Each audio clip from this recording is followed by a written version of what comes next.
बिहार में लगातार law and order पर सवाल उठ रहे हैं। विपक्ष नीतीश सरकार पर हमलावर है कि बिहार में अपराध बढ़ रहा है, कानून व्यवस्था चरमरा गई है, क्योंकि पिछले 7 दिनों में ताबड़तोड़ हत्याओं से बिहार दहल गया है। दरअसल बिहार में अपराध का ग्राफ लगातार बढ़ रहा है। पटना में तो अपराधी आए दिन कारोबारियों को निशाना बना रहे हैं। हालात ऐसे हो गए हैं कि अपराधी पॉश इलाकों में भी फायरिंग कर रहे हैं। अपराध में इजाफा सिर्फ पटना में ही नहीं है, बिहार के दूसरे जिलों में भी देखने को मिल रहा है। फिर चाहे वो सीतामढ़ी हो, नालंदा हो, ताबड़तोड़ आपराधिक वारदातों से दहल गया है बिहार। आंकड़े बताते हैं कि सिर्फ पटना में ही बीते 5 महीनों में 114 लोगों की हत्या हो चुकी है। ताबड़तोड़ वारदातों के बाद विपक्ष राज्य में जंगल राज बता रहा है, सवाल उठा रहा है कि और पूछ रहा है कि आखिर सरकार कौन चला रहा है। बार बार डीजीपी क्यों बदले जा रहे हैं? क्या सुशासन बाबू के नाम से मशहूर ब्रांड नीतीश अब ढलान पर है? तो जुलाई में ताबड़तोड़ वारदातों से बिहार दहल गया है। 1 जुलाई को मधुबनी में युवक की चाकू मारकर हत्या कर दी गई थी। किस तरह से एक के बाद एक वारदात हुई है, उनकी हम जानकारी ग्राफिक्स के जरिए आपको दे रहे हैं। जुलाई की 1 तारीख को मधुबनी में युवक की चाकू मारकर हत्या कर दी गई। फिर 3 जुलाई को मधेपुरा में पति पत्नी का कत्ल किया गया। 3 जुलाई को ही बेगूसराय में गहनों के कारोबारी की हत्या कर दी गई। फिर अगला दिन 4 जुलाई का, जब पटना में गोपाल खेम का हत्याकांड को अंजाम दिया गया।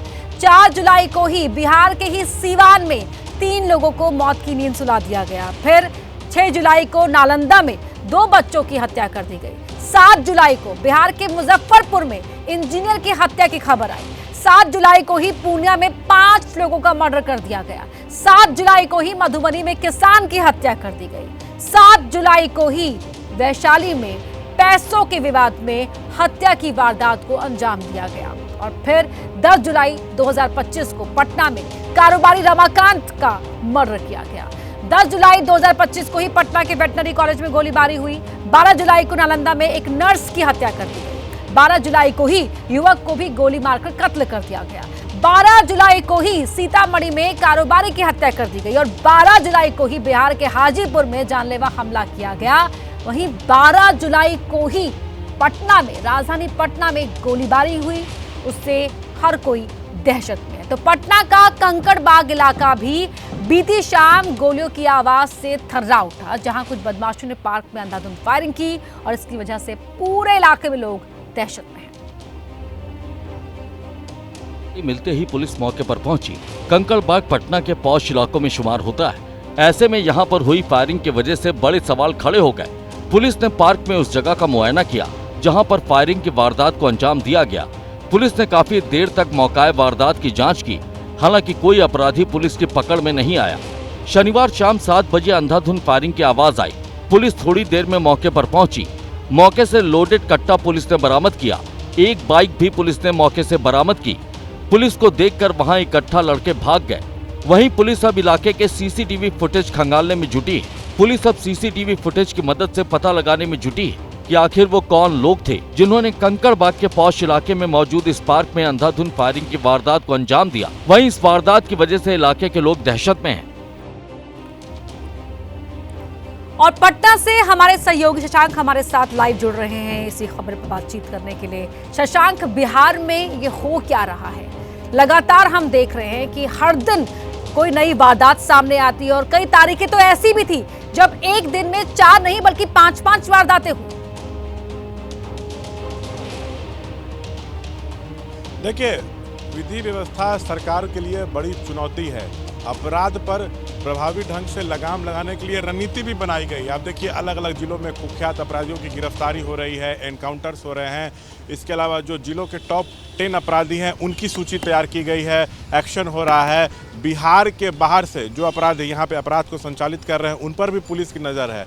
कई बड़े कदम उठाए जा रहे हैं। पेट्रोलिंग व्यवस्था दुरुस्त की गई, लेकिन इसके बावजूद जमीन पर कोई असर होता दिख नहीं रहा है। अपराधी पूरी तरह से बेखौफ हैं। एक के बाद एक बड़ी घटनाएं हो रही हैं, हत्याओं का दौर जारी है। तब सवाल यही उठ रहा है कि आखिर अपराध पे लगाम लगाने के लिए क्या कदम उठाया जाए। देखिए, पिछले 8-9 दिन में आप देखिएगा कई बड़ी घटनाएं हुई, लेकिन नीतीश का कोई बयान जो है सामने आया नहीं है। विपक्ष साफ तौर से कह रहा है कि ये महाजंगल राज है। और देखिए, चुनावी वर्ष है। चुनावी वर्ष में लॉ एंड ऑर्डर जो है एक बड़ा मुद्दा जो है वो बनता जा रहा है। पटना में कल देर रात एक पार्क में पॉश इलाका है। अपराधियों ने हवाई फायरिंग की, उसके बाद फरार हो गए। पुलिस के हाथ अब तक खाली हैं। पुलिस को पता ही नहीं चल रहा है कि कौन लोग थे, क्यों फायरिंग की। वहाँ पे कट्टा फेंक के निकल गए। आज सुबह जो है देखिए एक और बड़ी खबर सामने आई है। सुरेंद्र केवट नामक व्यक्ति की हत्या हुई है, जो ग्रामीण चिकित्सक थे और साथ में वो बीजेपी के नेता भी थे, किसान मोर्चा से जुड़े हुए थे। तब तो सत्ता पक्ष के नेता भी जो हैं वो सुरक्षित नहीं है। सरकार की लगातार जो है घेराबंदी की जा रही है और सीधा कहा जा रहा है कि बिहार वासियों को भगवान भरोसे छोड़ दिया गया है। शशांक कुमार हमारे सहयोगी पटना से हमारे साथ लगातार लाइव जुड़े हुए हैं इन्हीं खबरों पर। शशांक, 7 दिनों में 17 हत्या की वारदात और इसीलिए तेजस्वी यादव कह रहे हैं कि बिहार में इंसानी जिंदगी कीड़े मकोड़ों से भी सस्ती नजर आ रही है। नहीं, बिल्कुल विपक्ष तो सवाल उठा ही रहा है। अब एनडीए के अंदर से आवाज उठ रही है। आप देखिए deputy CM Vijay Sinha BJP के कदावर नेता हैं, बिहार बीजेपी के, उन्होंने कल पुलिस की कार्यशैली पर ही सवाल उठा दिए। चिराग पासवान आम सहयोगी दल है, केंद्रीय मंत्री हैं, एलजेपीआर प्रमुख हैं, उन्होंने भी पुलिस की कार्यशैली पर सवाल उठाए हैं। अब देखिएगा तो अब तो अंदर से आवाज उठ रही है कि पुलिस का जो काज करने का तरीका है वो ठीक नहीं है। अपराधी के जो इरादे हैं पूरी तरह से वो बुलंद हैं। और अब देखिए एनडीए में कैसे घमासान छिड़ रहा है। जीतन राम मांझी केंद्रीय मंत्री एक्स पर पोस्ट करके वो इशारों में चिराग पासवान पर अटैक कर रहे हैं। तो आपस में उलझने से अच्छा है कि सरकार का फोकस इस पर होना चाहिए कि क्राइम को कैसे जो है वो कंट्रोल किया जाए। नीतीश कुमार का सीधा निर्देश है कि जो पेट्रोलिंग व्यवस्था है आप उसको दुरुस्त करिए। ये दुरुस्त की गई है, लेकिन इसके बावजूद अपराधी जो हैं वो बेखौफ हैं। जिलों के जो टॉप 10 अपराधी हैं उनकी सूची तैयार की गई है, उस पर भी एक्शन हो रहा है। लेकिन यहाँ ये हो रहा है कि अपराधियों के हौसले जो हैं वो पूरी तरह से बुलंद हैं। वो कुछ भी समझ नहीं रहे हैं, देख नहीं रहे हैं। लगातार आपराधिक घटनाओं को जो है वो अंजाम दिए जा रहे हैं। तो अब क्या कुछ करने की जरूरत है, ये बिहार पुलिस मुख्यालय को जो है वो सोचना पड़ेगा। आए दिन वरीय अधिकारियों की बैठक भी हो रही है, सब कुछ हो रहा है, लेकिन जमीन पर कोई असर होता दिख नहीं रहा है। हत्याओं का दौर जारी है और इसमें देखिएगा कि कारोबारियों को जो है वो सबसे ज्यादा निशाना बनाया जा रहा है। राजनेता तो बयानबाजी अपने अपने सियासी हित को साधने के लिए कर रहे हैं शशांक, और इसीलिए जो आम आदमी है वो डरा हुआ सहमा हुआ महसूस कर रहा है। बहुत धन्यवाद आपका इस पूरी बातचीत के लिए। बिहार में अपराध की बहार आ गई है। सीतामढ़ी में एक कारोबारी को उसके घर में घुसकर ही अपराधियों ने गोली मारकर मौत के घाट उतार दिया। वारदात की जानकारी मिलते ही पुलिस महसौल चौक इलाके में पहुंची, जहां वारदात के बाद लोगों की भीड़ इकट्ठा हो गई थी। पुलिस को पता चला कि बदमाशों ने कारोबारी वसीम खान और पुट्टू खान को उनके घर में घुसकर गोली मार दी। वारदात बाइक सवार 3 बदमाशों ने अंजाम दी, जो वसीम खान को गोली मारकर मौके से फरार हो गए। स्थानीय लोगों की मदद से वसीम खान को घायल हालत में अस्पताल में भर्ती कराया गया, लेकिन अस्पताल में डॉक्टरों ने उन्हें मृत घोषित कर दिया। वारदात पर लोगों की नाराजगी भी देखने को मिली। वहीं पुलिस वारदात की तफ्तीश में जुट गई है और आरोपियों की तलाश की जा रही है। तकरीबन 9 बजे सूचना मिली थी कि वसीम खान नाम के एक व्यक्ति है जिनको अज्ञात अपराधकर्मी द्वारा गोली मार दिया गया है। तत्काल जो है पुलिस यहाँ पहुंची, उनको इलाज के लिए भेजा गया है। अभी वो इलाजरत है। हम लोग सीसीटीवी एक्सेट्रा दिखा रहे हैं और जल्द से जल्द इसमें हम लोग उनकी गिरफ्तारी सुनिश्चित करेंगे। बिहार में बढ़ते अपराध पर सियासत भी जारी है। तेजस्वी यादव ने नीतीश सरकार पर सवाल खड़े किए हैं, तो जेडीयू और जीतन राम मांझी ने आरजेडी पर पलटवार किया है। नेता प्रतिपक्ष तेजस्वी यादव ने बढ़ रहे अपराध को लेकर नीतीश सरकार को कटघरे में खड़ा किया और एक्स पर पोस्ट कर लिखा कि इतने मर्डर हो रहे हैं कि कोई गिन भी नहीं सकता। बिहार में इंसानों का जीवन कीड़े मकोड़े से भी सस्ता है। सीतामढ़ी में गोली मारकर व्यवसायी की हत्या, पटना में दुकानदार की हत्या, नालंदा में गोली मारकर नर्स की हत्या। चारों तरफ सरकारी गुंडों की गोलियां ही गोलियां, अपराधों को संरक्षण दे रही सत्ताधारी नेताओं की बोलियां। तेजस्वी के सवाल पर जेडीयू ने उन्हें जवाब दिया। बिहार पुलिस, बिहार प्रशासन, बिहार सरकार प्रतिबद्ध है कानून का राज स्थापित करने के लिए। अब ना कोई सिफारिश चलती है, ना कोई गैंग ऑपरेट करते हैं और ना ही संगठित गिरोह को राजनीतिक संरक्षण प्राप्त है। वहीं बिहार में बढ़ते अपराध को लेकर चिराग पासवान के अपनी सरकार पर सवाल उठाने के बाद डिप्टी सीएम विजय सिन्हा ने भी अपनी ही पुलिस को कटघरे में खड़ा किया है। बिहार में बढ़ते अपराध को लेकर एनडीए में भी खटपट दिखने लगी है। चिराग पासवान ने एक बार फिर से सवाल उठाए हैं। बिहारी अब और कितनी हत्याओं की भेंट चढ़ेंगे, समझ से परे है कि बिहार पुलिस की जिम्मेदारी क्या है। चिराग पासवान ने पुलिस प्रशासन पर सवाल क्या उठाए, जीतन राम मांझी ने उन्हें ही लपेटे में ले लिया। जीतन राम मांझी ने पोस्ट कर कहा कि अपराध करवाएं आरजेडी वाले, तोहमत लगे सरकार पर, वार एक गठबंधन धर्म। ये मुद्दा तब और गहराया जब डिप्टी सीएम विजय सिन्हा ने भी पुलिस पर सवालिया निशान लगा दिए। ये जमीन माफिया और दारू माफिया का गठजोड़ कहीं न कहीं पुलिस प्रशासन के कमजोर कड़ी के कारण इनका मनोबल बढ़ा है। विजय सिन्हा के सवाल पर जेडीयू ने कुछ यूं जवाब दिया। लोकतंत्र में हर किसी के पास अभिव्यक्ति की आजादी है, चाहे वो हमारे विरोधी हो या सहयोगी। आदरणीय नीतीश कुमार जी ने जब से बिहार में सत्ता की बागडोर संभाली है, कानून के राज की स्थापना की है। एनडीए में आपसी खींचतान से विपक्ष को भी नीतीश सरकार पर निशाना साधने का मौका मिल गया। लॉ एंड ऑर्डर कहाँ है बिहार में? यहाँ गुंडा राज स्थापित हो गया, बिहार क्राइम कैपिटल हो गया देश में।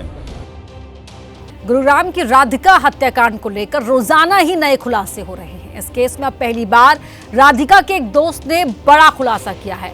राधिका के दोस्त हिमांशिका राजपूत ने राधिका के कुछ वीडियोस अपलोड कर संदेश भी लिखा है।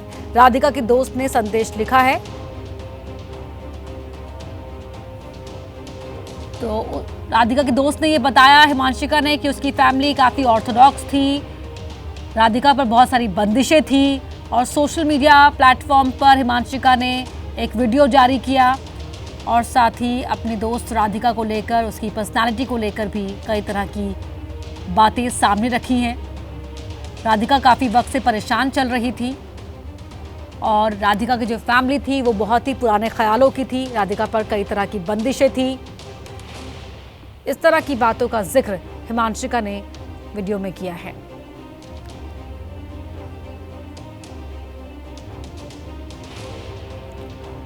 पच्चीस साल की टेनिस प्लेयर राधिका यादव की हत्या पूरे देश के लिए पहेली बनी हुई है। राधिका की हत्या की जो थियरी सामने आ रही है वो किसी को भी हजम नहीं हो रही। कहते हैं बेटे भाग्य से होती हैं और बेटियां सौभाग्य से।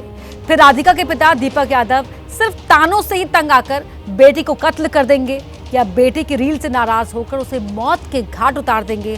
कहानी उससे पूरी तरह उलट है। इस बीच राधिका के साथ रील में नजर आए कलाकार इनाम उल हक ने एबीपी न्यूज से की खास बातचीत। इनाम उल हक ने राधिका से जुड़ा क्या खुलासा किया है, इस रिपोर्ट में देखिए। इस हंसते खिलखिलाते और मुस्कुराते जीवन का अंत इतना खतरनाक होगा किसी ने सपने में भी नहीं सोचा होगा। जब से यह हत्याकांड सामने आया है तब से ही लोग बार बार राधिका की जिंदगी के लम्हों से जुड़ा ये वीडियो देख रहे हैं और सोच रहे हैं कि आखिर क्यों राधिका के पिता दीपक यादव ने अपनी बेटी को गोली मारकर मौत के घाट उतार दिया। राधिका की जिन आंखों में भविष्य के हजारों सपने पल रहे थे, पल भर में पिता ने ही उन सपनों को अपने हाथों से कुचल दिया। शुक्रवार को हमने आपको दिखाया था कि राधिका के मर्डर केस की एक थ्योरी रील से जुड़ी है, जिसके केंद्र में ये म्यूजिक वीडियो है। ये वीडियो पिछले साल जून महीने का है। आप भी तो ना हमारे, आप ही सहारा थे आखिरी। शुरुआत में पता चला था कि राधिका के पिता दीपक यादव बेटी के रील बनाने से नाराज थे। कारवां नाम के इस एल्बम में राधिका के साथ साथी कलाकार के तौर पर इनाम उल हक नाम का युवक नजर आ रहा है। इनाम गायक भी हैं और दोनों पर ये वीडियो फिल्माया गया था। तुम्हें यूं देखकर खुश रहो तुम यूं ऐसे उम्र भर। राधिका की हत्या के बाद जैसे ये वीडियो वायरल हुआ, राधिका और इनाम उल हक को लेकर तमाम तरह की बातें होने लगी। कोई इनाम उल हक और राधिका की दोस्ती को मर्डर की वजह बताने लगा तो राधिका और इनाम उल हक के अफेयर की भी खूब अफवाहें उड़ी। लोगों ने इस हत्याकांड में धर्म वाला एंगल भी ढूंढ निकाला। इस सब से परेशान होकर इनाम उल हक ने अपने इंस्टाग्राम अकाउंट पर राधिका के साथ एक वीडियो शेयर किया। इनाम ने लिखा, राधिका रेस्ट इन पीस, कृपया मुझे और मेरे परिवार को डिस्टर्ब ना करें। मैंने उसके साथ सिर्फ एक म्यूजिक वीडियो किया जैसा बाकी साथी कलाकारों के साथ किया है। मुझे इस सब के बारे में अभी पता चला और ये जानकर मैं हैरान हूँ। इसके साथ ही इनामुल हक ने ये भी पोस्ट किया कि वो इस मामले में अपना पक्ष रखने के लिए मीडिया को इंटरव्यू देंगे। इसके बाद एबीपी न्यूज ने इनामुल हक से संपर्क किया। एबीपी न्यूज से बातचीत में इनामुल हक ने बताया कि राधिका से उसका कनेक्शन सिर्फ प्रोफेशनल था। मेरा जो कनेक्शन है राधिका से सिर्फ एक प्रोफेशनल, जैसा हमेशा मैं acting as an actor as a singer काम करता आया हूँ, जैसे एक्ट्रेसेस ने काम किया है, वो सेम वही रिलेशन है। ना दोस्ती, ना बॉयफ्रेंड, कोई रिलेशनशिप नहीं। आगे इनामुल हक ने एबीपी न्यूज को ये भी बताया कि राधिका के माता पिता से उसकी कभी कोई बातचीत नहीं हुई। कभी उनके माता पिता से बातचीत नहीं हुई। वो सेट पर भी आई थी, मैंने वही जो आंटी जी करके बात की, उनसे हाय हेलो थोड़ा सा हुआ, उसके सिवा कुछ नहीं। और जैसे मैं हमेशा शूट करता आया हूँ, तो हम सिर्फ हमारा जो को एक्टर है उसके साथ सीन्स हम लोग देखते हैं कि ये सीन्स हमको करने, बाकी हमको कुछ पता नहीं होता कि वो कौन है, कहाँ से आया है, क्या उसकी फैमिली है। तो उनके फादर से कोई बातचीत नहीं। जो लोग इस मर्डर मिस्ट्री में हिंदू मुस्लिम वाला एंगल खोज रहे हैं, इनामुल हक ने उन्हें भी जवाब दिया है। अब जब कोई फुटेज नहीं है और एक गाना है कारवां, राधिका यादव लिखा है, इसलिए वो गाना रिपीट में चला जा रहा है और लोग कहानी बनाए जा रहे हैं हिंदू मुस्लिम, ये जिहादी। जो कि मैं एक आर्टिस्ट हूँ, मैं हर मजहब के साथ काम करता हूँ और वहाँ तो कुछ ऐसा कभी हुआ नहीं। फिलहाल इनामुल हक हर तरह से पुलिस की मदद करने के लिए तैयार है। उधर कोर्ट ने हत्याकांड के आरोपी पिता दीपक यादव को 14 दिन की न्यायिक हिरासत में भेज दिया है। हालांकि कई सवाल अब भी अनसुलझे हैं, जिनका जवाब पुलिस की जांच पूरी होने के बाद ही मिल सकेगा।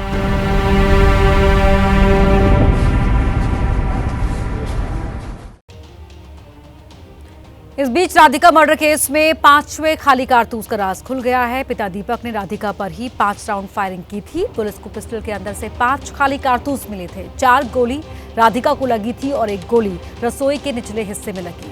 पुलिस सूत्रों के मुताबिक पूछताछ के दौरान आरोपी पिता अजीब तरह से बर्ताव कर रहा है, जिसको लेकर शक है कि वो उस मामले में पुलिस को गुमराह करने की कोशिश कर रहा है।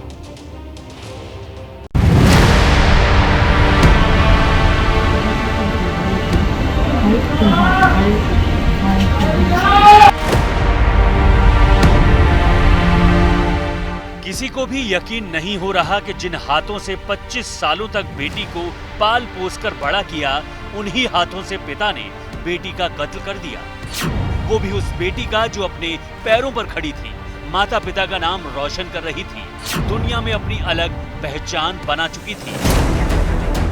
राधिका मर्डर केस की तफ्तीश में जुटी पुलिस इसी सवाल का जवाब तलाशने में जुटी है। पुलिस ने आरोपी पिता से जो पूछताछ की है, उससे पता चला है कि आरोपी पिता पिछले 15 दिन से सोया नहीं था। दीपक यादव घर में बेचैन घूमता रहता था, घर में किसी से भी बात नहीं करता था। यही नहीं, राधिका अपने पिता की काउंसलिंग भी करती थी। पिता के दबाव में कुछ समय पहले राधिका ने अपने सोशल मीडिया अकाउंट भी डिलीट कर दिए थे। पुलिस के सूत्रों की माने तो राधिका का पिता खाना नहीं खा रहा था। पुलिस ने उसे जबरदस्ती खाना खिलाया। अब तक की जांच में सामने आया है कि राधिका की अपनी कोई एकेडमी नहीं थी। पहले राधिका अपने घर के सामने वाली एकेडमी में कोच की नौकरी करती थी। बाद में जब राधिका के साथ बच्चे जुड़ने लगे तो वो अलग अलग टेनिस कोर्ट किराए पर लेकर बच्चों को ट्रेनिंग देने लगी। 1.25 महीने पहले ही राधिका ने गुरुग्राम सेक्टर 61 में 35,000 रुपए महीने पर टेनिस कोर्ट किराए पर लिया था। उधर पुलिस ने राधिका की मां के बयान भी दर्ज कर लिए हैं। मां ने पुलिस को बताया है कि पिछले 15 दिन से एकेडमी को बंद करने पर बात होती थी। राधिका पिता दीपक को समझाती भी थी, लेकिन अचानक दीपक सुबह कमरे में गया, लाइसेंसी पिस्टल निकाली और रसोई में काम कर रही राधिका को गोली मार दी। राधिका अपने पिता दीपक को कहती थी कि 2.5 करोड़ रुपए जो उसके ऊपर खर्च किए हैं, उन पैसों को बर्बाद नहीं होने दूंगी, बल्कि अपनी प्रतिभा से बच्चों को टेनिस के लिए ट्रेंड करूंगी। राधिका के पिता दीपक यादव पुलिस पूछताछ में जो बता रहे हैं, क्या उस पर यकीन किया जा सकता है? इसी सवाल के साथ एबीपी न्यूज ने राधिका यादव के रिश्तेदारों से संपर्क किया। एबीपी न्यूज संवाददाता सुशील पांडे ने राधिका के चाचा विजय और कुलदीप यादव से बातचीत की। उन्होंने बताया कि दीपक परेशान नहीं चल रहा था। जिक्र ही तो नहीं करा, जिक्र करता तो शायद ये हरकत ही नहीं होती। मेरे से नहीं, अपने हमसे किसी से भी नहीं करा उसने, कोई जिक्र नहीं। राधिका यादव के चाचा कुलदीप यादव ने बताया कि घटना वाले दिन क्या हुआ था। घटना का पता होता है कौन सी घटना किस टाइम घटे। मैं अपने घर था, वो अपने घर थे, तो जैसे शोर सुना, जब भागे देखा तो फटाफट बेटी को ये उसका चाचा ले गया हॉस्पिटल में। मैं फिर दीपक से मिला, रे क्या हो गया। मेरे को तो ये भी नहीं पता चला था कि दीपक ने मारी है, जब उसने खुद ही मेरे को बताया भाई मेरे से ये हरकत हो गई। एक तरफ पता चला है कि राधिका के पिता उसके टेनिस एकेडमी चलाने से नाराज थे, दूसरी तरफ राधिका के पूर्व कोच ने बताया है कि पिता ही हर दिन बेटी को ट्रेनिंग दिलाने लाते थे। मैं उसे आई थिंक अराउंड 10 इयर्स के एज से जानता हूँ, ऐसे देखा हूँ। हमेशा मैंने उसे अपने पापा के साथ ही देखा है और हमेशा they were used to have a lot of fun, आपस में बात करते थे, मस्ती करते थे, जैसे कि एक फ्रेंड की तरह वो ट्रीट कर रहे हैं। मैंने कभी ऐसा सुना भी नहीं, देखा भी नहीं कि कुछ उन्होंने कुछ गुस्सा करा हो या इस टाइप से करा हो, एटलीस्ट पब्लिकली, या ऐसा मेरे नॉलेज में कभी नहीं आया है। राधिका यादव की कहानी ऐसी है जिससे पूरे देश को हैरान कर दिया है। यही वजह है कि ओलंपिक विजेता पहलवान बेटियों के पिता द्रोणाचार्य अवार्डी महावीर फोगाट ने कहा है कि जो कुछ हुआ है वो बेहद निंदनीय है। कि माँ बाप ने जो शूट किया है, जो इंटरनेशनल पर बहुत अच्छी पल, जो बैडमिंटन बहुत बड़ी हासिल रही थी, तो उसका भविष्य था। और जो ऐसी घटना होती है, माँ बाप खुद जब इसको शूट करता, मैं इसकी निंदा करता हूँ। फिलहाल राधिका यादव मर्डर केस पूरे देश के लिए एक मिस्ट्री बना हुआ है। हर कोई बस यही जानना चाहता है कि एक पिता ने अपनी बेटी को मारा क्यों।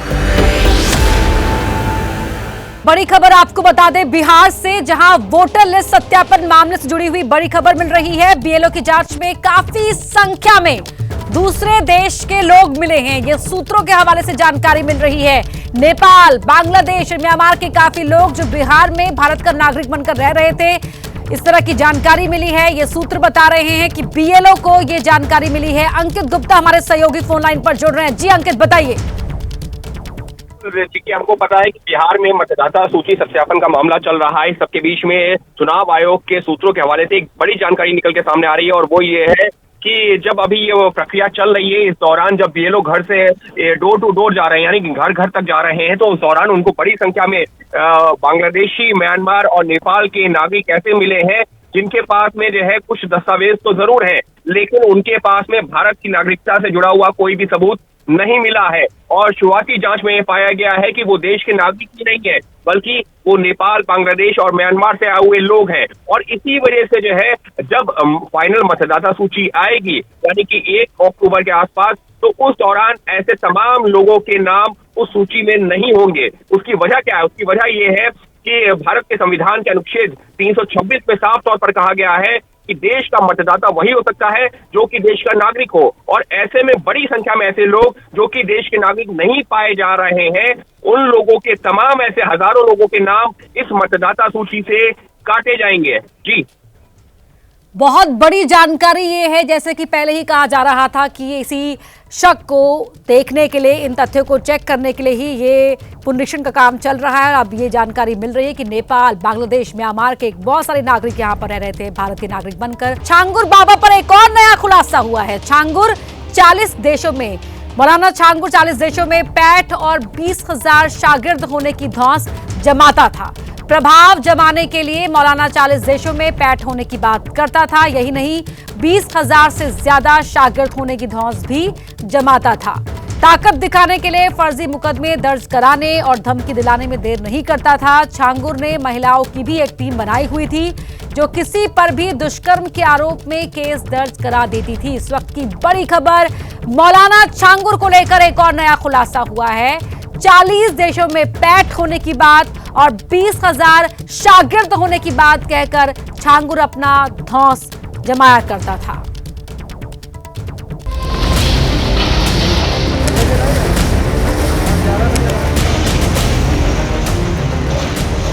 छांगुर का ये रहस्य लोक मिट्टी में मिलाया जा चुका है। लगातार 3 दिन तक चले बुलडोजर के वार से छांगुर का छद्मलोक जमींदोज हो चुका है।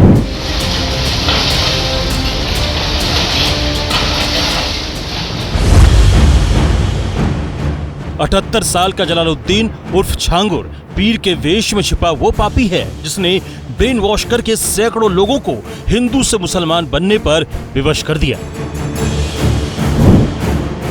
छांगुर कोई फकीर नहीं बल्कि एक फ्रॉड है जिसने मजहब का मायाजाल बिछाकर भोले भाले लोगों को फंसाया और उन्हें धर्म बदलने पर मजबूर कर दिया। पिछले हफ्ते छांगुर को उसकी महिला सहयोगी नीतू उर्फ नसरीन के साथ गिरफ्तार किया गया। रिमांड में लेकर पुलिस छांगुर से पूछताछ कर रही है, उसके गुनाहों का काला चिट्ठा तैयार कर रही है। बलरामपुर के मधुपुर गांव में अपने अवैध अड्डे के पास चांदपुर औलिया दरगाह से छांगुर बाबा ने अवैध धर्मांतरण का पूरा नेटवर्क खड़ा किया। ये खुद को पीर बताता था और 15 साल से हिंदुओं को हिंदू धर्म छोड़कर इस्लाम धर्म अपनाने के लिए बरगलाता था। नीतू से नसरीन बनी इसकी महिला सहयोगी धर्म परिवर्तन के इस अवैध धंधे में उसकी सहयोगी थी।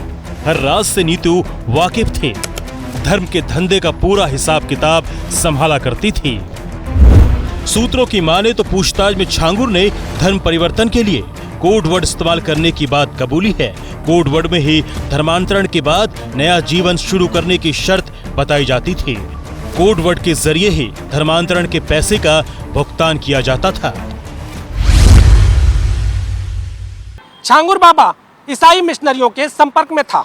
अवैध धर्मांतरण को अंजाम देने के लिए ये जानकारी प्राप्त हुई है कि नेपाल से सटे हुए 7 सक्रिय ईसाई मिशनरियों से बाबा ने संपर्क साध रखा था।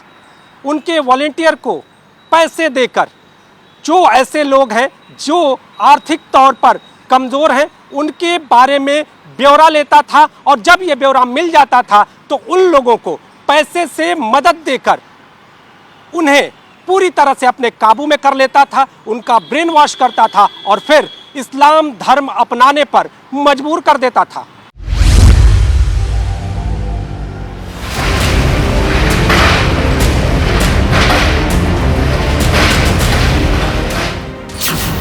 छांगुर के जिस रहस्य लोक को बीते दिनों बुलडोजर से ध्वस्त किया गया वो अवैध तरीके से बनाया गया था। 70 में से 40 कमरे अवैध तरीके से बने हुए थे। 2019 में शुरू हुए इसी अवैध निर्माण काम में लगे मजदूरों को धर्म परिवर्तन करने के लिए छांगुर ने जब मजबूर किया तो उसका खेल खुल गया।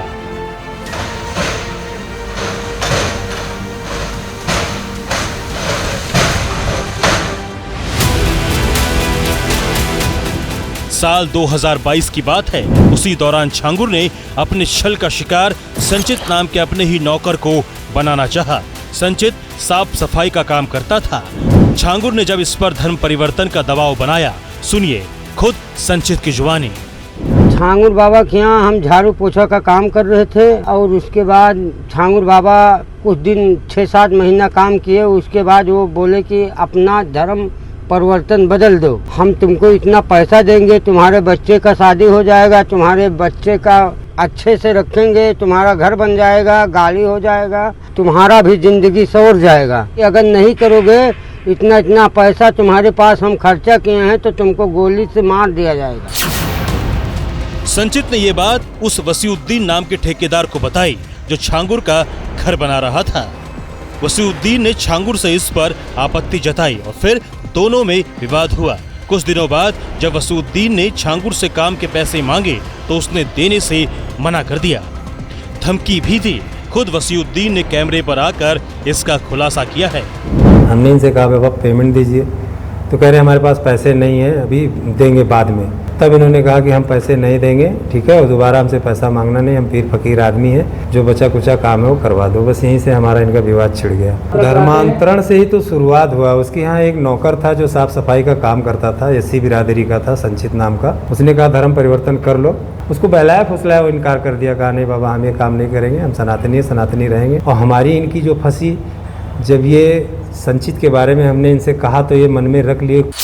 वसीउद्दीन और छांगुर में झगड़ा हो गया, बात बढ़ गई, थाना पुलिस तक मामला पहुंचा। लेकिन तब छांगुर का प्रभाव इतना ज्यादा था कि वसीउद्दीन की सुनवाई नहीं हुई। दावे के मुताबिक वसीउद्दीन ने प्रधानमंत्री को 2023 में चिट्ठी लिखी। ये उसी की कॉपी है जो इस वक्त आप अपनी टीवी स्क्रीन पर देख रहे हैं। और फिर छांगुर के छद्म लोक का भांडा फूट गया। वसीउद्दीन के मुताबिक देश के अलग अलग हिस्सों में इसने 20 से 30 हजार धर्मांतरण करवाए हैं। यह शिकायत तो हमने छांगुर बाबा के सारे काले कारनामों का चिट्ठा खोल दिया है और 3 साल से खोलने का प्रयास कर रहा हूँ। बलरामपुर में तो कोई किसी ने सुना नहीं हमारी बात। हम मुख्यमंत्री जी, प्रधानमंत्री जी को भी पत्र लिख करके बताया। हमारी जानकारी में तो ऐसे जानो बाबा की जबानी 20,000 लोग हैं। नागपुर, मुंबई में सबसे ज़्यादा बताता है। आजमगढ़ और औरैया, नोएडा, सहारनपुर, तमिलनाडु।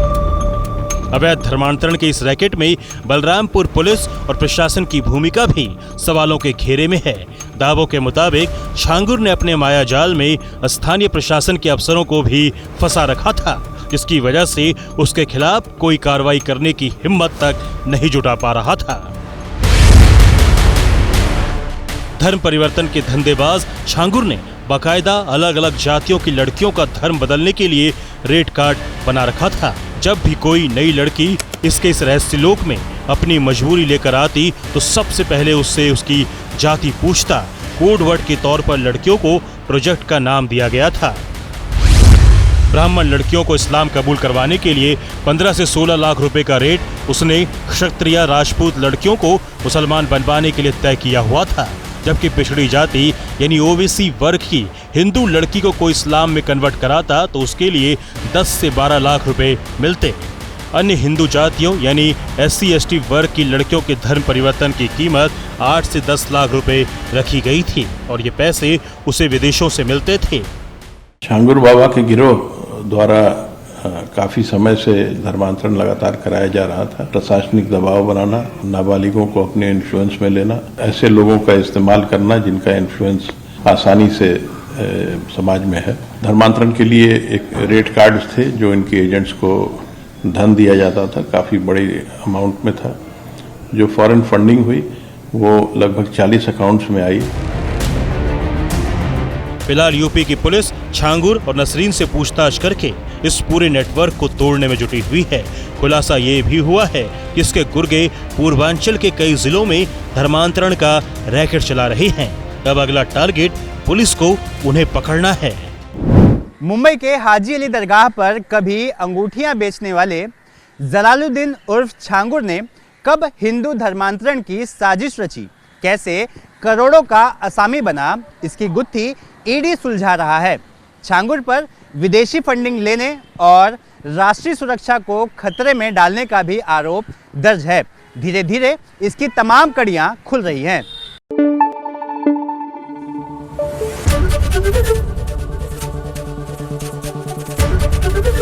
ABP न्यूज़ आपको रखे आगे।